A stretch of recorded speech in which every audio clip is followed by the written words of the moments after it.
The new Pokemon released a few weeks ago. I'm somebody who used to be very into Pokemon when the games were coming out on Game Boy, but fell off shortly after the release of the original Diamond and Pearl, and became more of a casual Pokemon fan since, playing every few releases instead of every Pokemon game. To be honest, I'm not really sure why. I still enjoy the franchise. I was into Pokemon Go for a while when that first released, and with the releases of new Pokemon Snap, Pokemon Legends Arceus, which I'm also currently in the middle of, I kind of got wrapped back into the Pokemon hype, and I was really excited for Pokemon Scarlet and Violet. The last mainline Pokemon game that I played was Pokemon Y, so I was personally ready for another mainline Pokemon game, especially with how good Pokemon Legends Arceus is.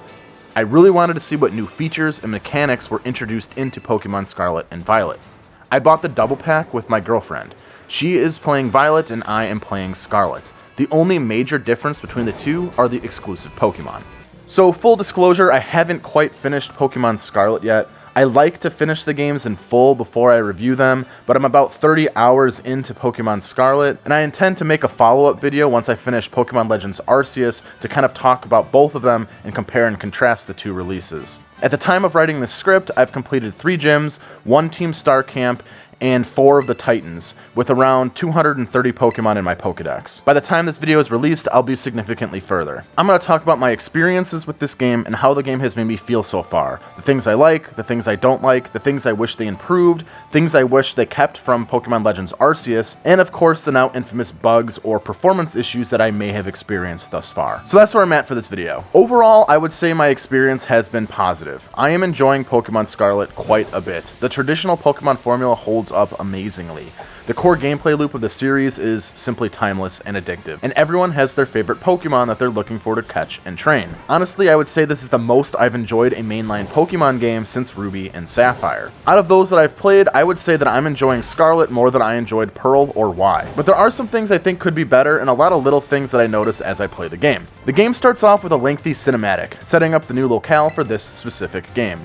Like every other Pokemon game, you leave your single mother to set off on a quest to capture, train, and battle dangerous monsters. This time, your first stop is a school, where you pick your starter, Sprigatito, Fuecoco, or Quaxly. Every game has one starter that I definitely prefer over all of the others.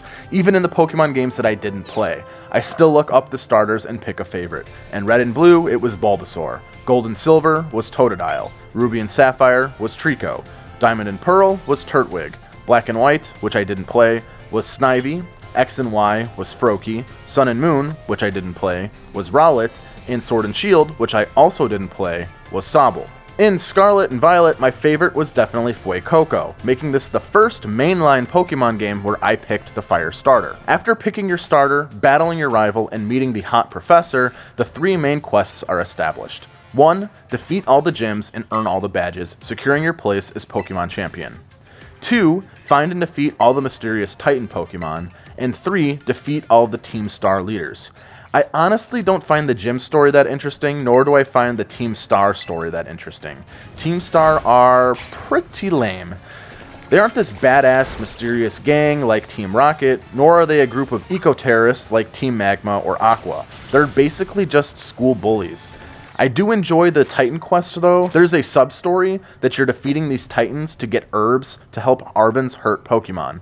It's heartfelt and moving, and I really enjoy helping Mabistiff get better. It's the definite highlight in an otherwise mostly uninteresting story experience. Every Pokemon game essentially has these same main quests: defeat the evil team, become the Pokemon champion, do something with the legendaries, but since this is a fully open world Pokemon game with no real order, they are delivered as separate mainline quests this time around, with waypoints dropped into your map. You can go wherever you want in whatever direction once this game starts.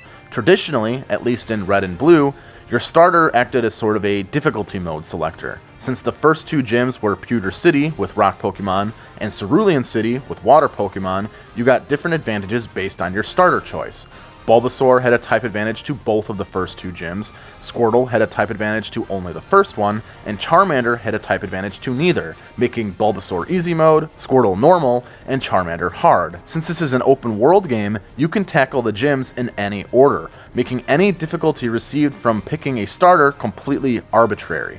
I happened to find myself at the Grass Gym first, which gave me a huge advantage with my fire starter. But then I also found myself at the Goth Queen Fire Leader for Team Star, so I didn't have an advantage there. But the second gym I went to was the Bug type gym, so I once again had the type advantage. You can kind of craft your own quest experience and get the difficulty that you want. Not that the starter advantage really matters anyway. There are so many Pokemon to catch right at the start of the game. It makes picking an early team really difficult actually, because there are so many different types of Pokemon to catch. You'll have Pokemon of almost every type before you even get to the first gym. I think the only types that I didn't have by the first gym were Dragon, Steel, and Ice types, which I now have in abundance. And even though I'm 30 hours into the game, I still don't have a quote-unquote permanent team. The only two Pokemon that I'm keeping and training long-term are Skeledirge and Haunter, and that's because Skeledirge was my starter, and Haunter is my favorite. I haven't decided on a long-term party to train up and use. Like with every open world game, I'm always skeptical going into it. I typically don't like open worlds, I don't like how they can sometimes be directionless and tedious, but I actually think that the open world in Pokemon Scarlet is very good. I enjoy it much more than I was expecting to. There are some definite advantages that an open world style game gives to Pokemon. I really feel like it's more of my Pokemon journey than a preset Pokemon journey that I'm just playing through. It leans into the Pokemon catching concept really nicely too, as you can see Pokemon roaming around all over the place. That said, it does give off a little bit of an unfocused feeling, especially in the design perspective. Items are just arbitrarily laying around for you to pick up, instead of placed in deliberate locations for you to find them. Enemy trainers are also just arbitrarily placed around fields. This makes them easily missable, but also feels weird because there's just people standing in random spots. They also don't initiate combat, probably because they would be hard to sight their path in an open world experience.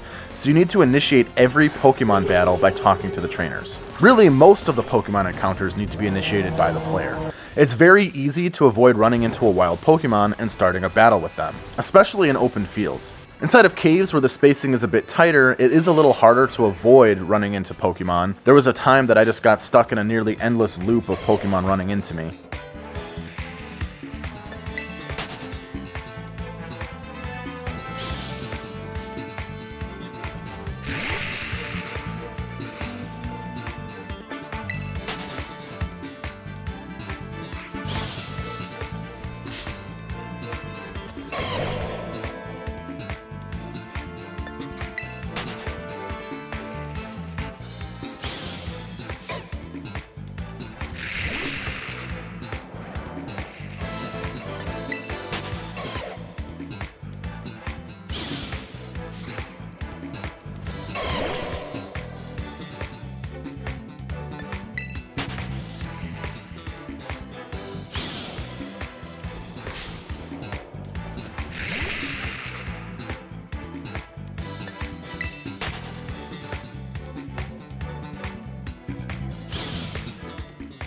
On one hand, it does cut down on the tedium that random counters could result in, but it also kind of removes the incentive to train your Pokemon. Like, there's a bit of feeling of, why would I interact with this Pokemon when I've already caught it? I know that random encounters aren't exactly popular in today's gaming landscape, but random encounters forced you into battle, which resulted in forcing you to level up and train your Pokemon. I was also a little worried that the removal of random encounters might ruin some of the excitement that those provided. When you didn't know what Pokemon was going to come up, and that black battle screen wiped away and you were face to face with a Pokemon that you've never seen before. But I'm happy to say that there's still a lot of excitement felt from just seeing the Pokemon walking around on the field. When you see something off in the distance that you've never seen before, so you rush off to catch it.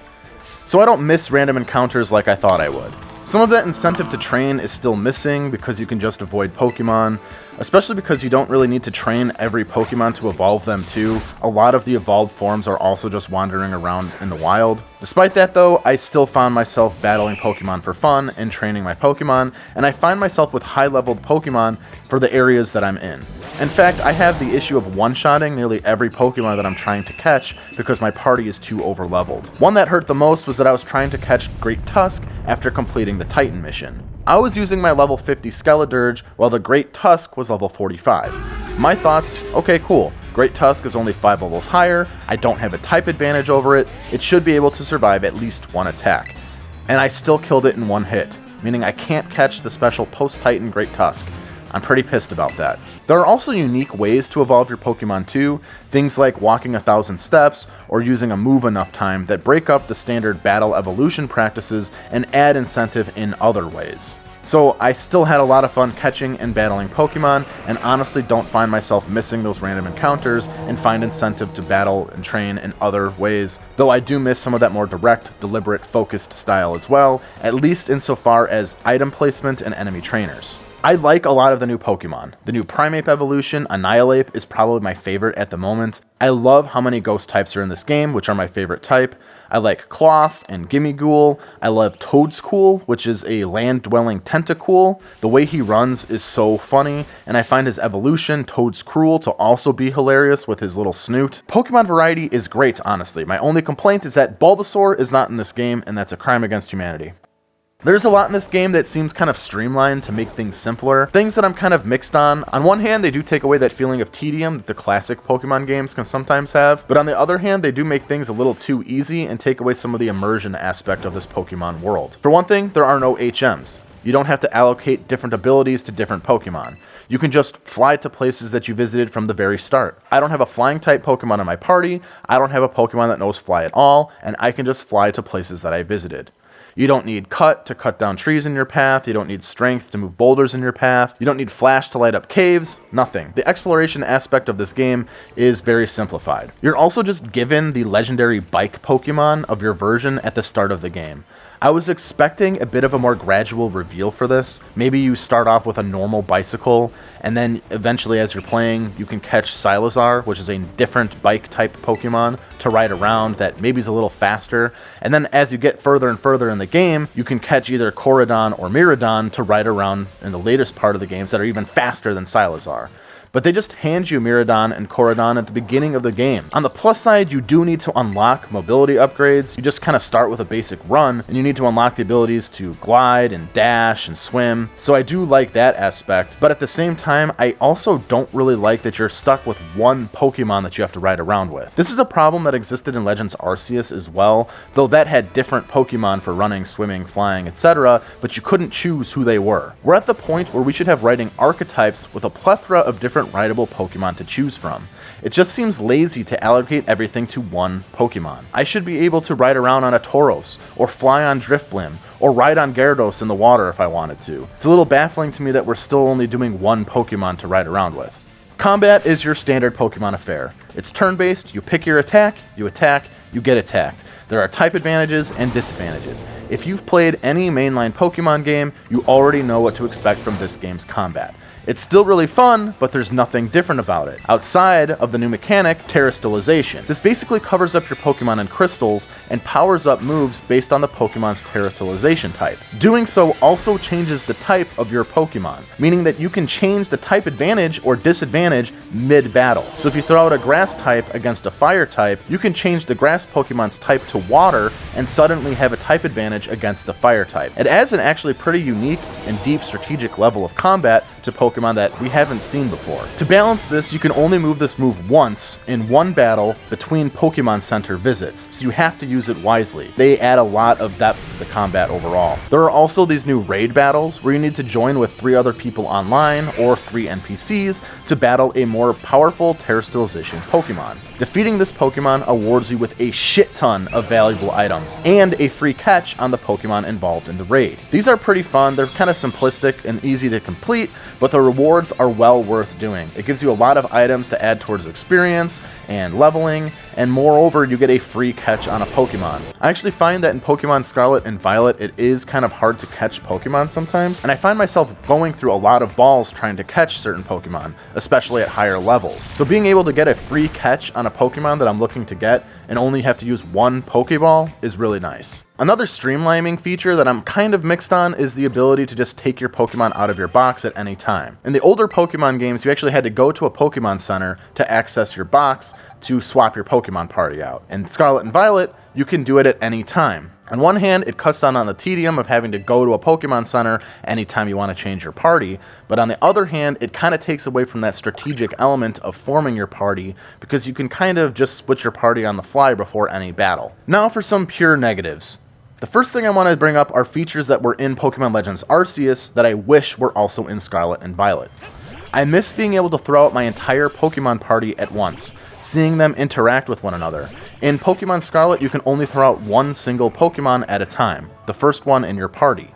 This Pokemon will follow you around and engage in auto battles with wild Pokemon. As a side note, these auto battles are actually a really great mechanic and add for this game. If you don't want to take the time to have to battle each individual Pokemon in the wild, you can just send out your Pokemon to do it for you. You still get the rewards and the experience for doing so, and it cuts down a lot on time. It also causes the Pokemon in that area to respawn, so if you're shiny hunting or looking for a specific variant for a Pokemon, you can just wipe them out with the auto battle and hopefully they'll respawn on the next pull. But I miss being able to cycle through my whole party and throw them out at once. Even if I could only throw one at a time like in Scarlet, I miss the cycle part the most, because needing to go into your party management menu anytime you want to change the Pokemon that you throw out is super annoying. I miss being able to sneak around in grass and catch wild Pokemon without needing to engage in battle first. It made catching Pokemon fresh and different. It also eased down on some of the tedium of catching Pokemon that you've already caught. It added to a level of immersion. You can still crouch and sneak around, but there's no point in Pokemon Scarlet. You can't just catch Pokemon that you would want, like in Legends Arceus. Building off of that, I liked how aggressive Pokemon in Legends Arceus were, and that they would attack you even from across the field with like a Hyper Beam or something, even if you weren't trying to actively battle or catch them. It made them feel more wild and unpredictable and real, and the world felt more lived in because of it. I also miss Alpha Pokemon, these random, stronger Pokemon that you could run into in the wild. They provided a huge challenge to overcome and defeat, and especially if you wanted to catch them, and also provided you with incentive to catch them so that you could have a bigger, stronger Pokemon in your party. With how easy I'm finding it to be to level up in Scarlet compared to Legends Arceus, some stronger, challenging Alpha Pokemon would have been a welcome addition, in part so that I don't just keep one-shotting every Pokemon that I'm trying to catch. Another huge negative is Pokemon Scarlet and Violet's customization features, specifically the lack of customization in the clothing department. You can pick from different skin, hair, eye color, hairstyles, which are decent. I wish there was more long hair options and maybe some facial hair options, but I also understand we're playing as a kid, so facial hair doesn't make sense, whatever. What I really don't like is the lack of clothing options. There are hats, glasses, shoes, backpacks, accessories that you can buy and wear, with some fun, different colors and designs, but you only have 4 different main clothing options to pick from, meaning shirts and pants. 4 school uniforms, that's it. None of which I find to be that great or interesting. So I have these cool black and purple shoes, but no other clothes to match it. It's a big step back from Pokemon Legends Arceus, which had more clothing options. It's just weird to me that they don't offer any new shirts or pants in this game. My last negative is probably the biggest negative, or at least it's the negative that I see people talking about on social media the most. The animations and general overall feeling of laziness that Pokemon Scarlet and Violet can sometimes give off. It's something that I kind of have been going back and forth with my entire time thinking about this game. On one hand, I do think that the animations are pretty decent at times. The Pokemon seem expressive, the way they move around in the wild is cool, you see ground Pokemon digging underground, and flying Pokemon even land occasionally. During battle, Pokemon seem expressive and they emote at times, signature moves all look really good, and yet other attacks leave a lot to be desired. Game Freak still isn't animating any real biting or punching attacks. You don't see your Pokemon run up to your opponent and take a bite out of them or punch them in the face. You just see floating teeth or fists appear over their Pokemon still, like it's on the Game Boy. There are times when I'm looking at the game and I'm feeling like, it's not the greatest thing ever, but I don't really agree that it's the worst thing ever either. But then there are other times I'm looking at it and I'm like, Pokemon Stadium had better animations on the N64, and that was over 4 console generations ago. Really, what I think the problem isn't really the animations themselves, but the static feeling that they give off. Pokemon Stadium feels like it has better animations because of the dynamic camera angles.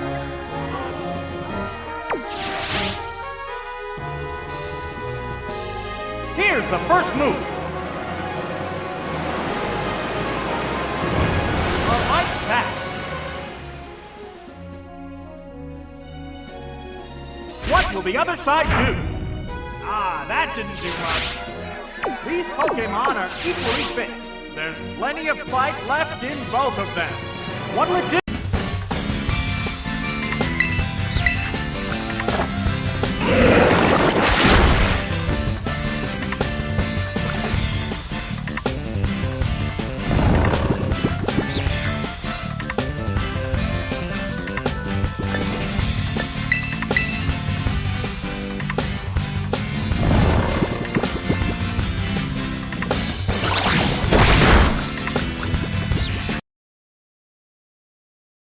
The game was constantly shifting from one Pokemon to the other, wide-angle shots to close-angle shots, top-down views, direct-on shots. It offered different ways to view the battle that felt exciting and new and different, especially because you were coming off of the Game Boy, which had a single angle for every battle. Pokemon Scarlet and Violet do let the player control the camera angle, zooming in or out, but it's not the best. You're still kind of locked into that one location, especially coming off of something like Pokemon Legends Arceus, where you could run between the Pokemon and have a complete 360 view of everything going on that made the battle feel more alive in that respect. But also the Pokemon are just kind of standing in one place for every battle, waiting for the actions to be told to them. These Pokemon should be running around in a circle. You should be able to see a Pokemon dodge an attack instead of just getting a little thing at the bottom of your screen saying that they dodged the attack.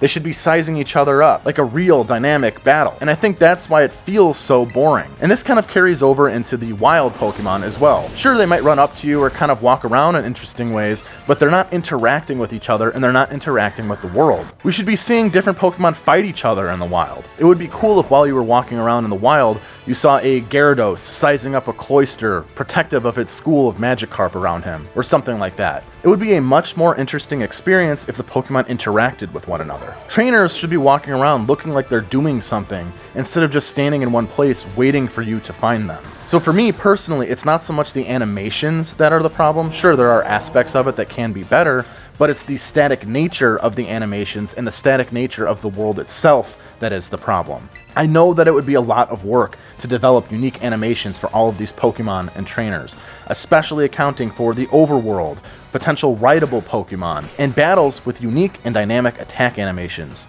In this game alone, there's over 300 Pokemon. In the grand scheme of every Pokemon, there's thousands. You'd have to animate flying, walking, swimming, whatever. But Pokemon is a billion-dollar franchise. Pokemon Scarlet and Violet sold over 10 million copies in 3 days.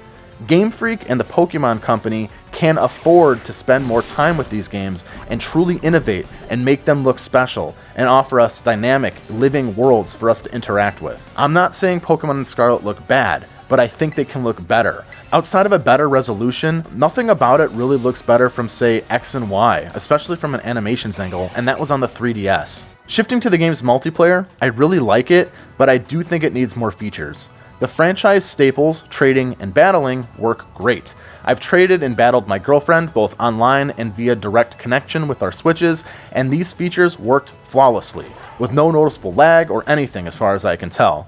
There are some decent battle options when it comes to multiplayer battling too, which is nice. The joint raid battles work fine as well. You simply join your friend and you can take down the powerful raid boss, you can both catch the Pokemon. I don't really have any qualms about these features. The new heavily advertised co-op mode leaves a bit to be desired though. It feels so bare bones. Yes, you can join your friend's game, and yes, you can see them running around with you in game, but that's really where that ends. You don't tackle missions together, there aren't double battles that you can work together with, you can't fight gyms or Team Star together, you can't even watch the other person battle. You don't see them catch Pokemon. It really feels like you're both just playing the game next to each other, experiencing your own little world, more than you're playing the game with each other. I've played for hours with my girlfriend in the same lobby or whatever you want to call it, and the whole thing had a feeling that we were just playing the games next to each other. A lot of the time we weren't even in the same area at all. It's like one step forward, 2 steps back. Yes, we finally have a co-op mode in Pokemon, but you don't really interact with one another. Additionally, I think they should add some minigames, especially in the style of Pokemon Stadium. I really liked those minigames, they're really fun with friends. And since we're not getting any Pokemon Stadium type games anymore, why not incorporate the minigames in the mainline Pokemon game? Maybe each city could have its own minigame to play, and it would encourage you to travel with each other so that you can play it together. It would just add something more to the game and add more of a reason to play with a friend. The last thing I want to talk about is the performance and bugs. I've seen people talking about this a lot online. I've seen the discussion surrounding the performance. Personally speaking, I have not run into anything bad yet. I've had some pop-in and frame issues with things in the background, but that's pretty common for Switch games. Even things in the background and something like the new Kirby ran at a lower frame rate than things in the foreground, but I wouldn't call that broken.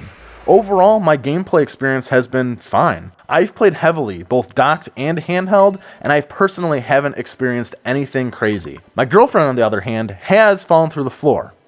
Once. But she was able to quickly fix that simply by flying to a Pokemon Center. Neither of us have regular major issues, neither of us have crashed, neither of us have a game-breaking bug. The only things that we regularly experience is some pop-in and occasional frame issues here or there. It's definitely playable, it's definitely not the worst performing game I've ever played, and I definitely wouldn't say that this is a broken, unfinished experience. Pokemon Scarlet and Violet are the most fun that I've had playing a mainline Pokemon game in a long time. As I'm playing it alongside Pokemon Legends Arceus, there are some things that game does better in terms of mixing up the formula and providing a fresh, updated experience, but that still doesn't discredit Scarlet and Violet as a worthwhile game in my eyes. Despite some minor bugs here and there and some quite frankly dated animations at this point, it's overall fun. A lot of fun. And that's what matters most for a Pokemon game. It's an easy recommend if you're looking for a new Pokemon game with a traditional style. I just hope going forward that Game Freak and the Pokemon Company continue to innovate and update the Pokemon experience. I'd really like to see those dynamic animations play out in the future. Anyways, thanks for watching. Please like and subscribe and all that fun shit. Please let me know how you're liking Pokemon Scarlet and Violet, who your starter was, what your favorite Pokemon is, if you've run into any bugs, if you just want to talk, let me know. Like I said at the beginning of the video, I do intend to circle back around and talk about Pokemon Scarlet and Violet again once I finish Scarlet and Pokemon Legends Arceus to compare and contrast the two games and see if anything I said here changes by the time I finish the game. I highly doubt it. I'm over 30 hours in. It's a Pokemon game. I know what to expect, but there it is.